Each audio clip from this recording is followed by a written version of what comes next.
ராமாயணம் கதைகளில் வரக்கூடிய பராக்கிரமசாலிகளில் மிகவும் முக்கியமானவன் அங்கதன். மாவீரன் வாலிக்கும் தாரைக்கும் பிறந்த அங்கதன் புத்தி கூர்மை உள்ளவனாகவும் யாராலும் தோற்கடிக்க முடியாத பலசாலியாகவும் இருந்தான். சீதையை தேடி கண்டுபிடிக்க சுக்ரீவனால் அனுப்பப்பட்ட வீரர்களில் அங்கதனும் ஒருவன். ராவண போர் தொடங்குவதற்கு முன்பு ராமரால் ராவணன் சபைக்கு தூதுவனாக அங்கதன் அனுப்பப்படுகிறான்.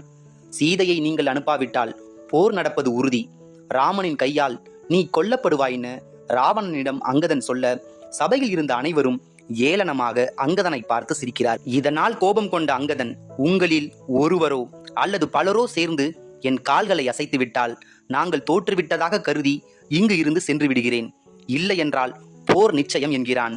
ஆனால் ஒருவரால் கூட அங்கதன் கால்களை அசைக்க கூட முடியவில்லை. ஹனுமனுக்கு இணையான சக்தி பெற்றிருந்த அங்கதன் போர் முடிந்த பிறகு கிஷ்கிந்தையின் இளவரசராக ராமரால் முடிசூட்ட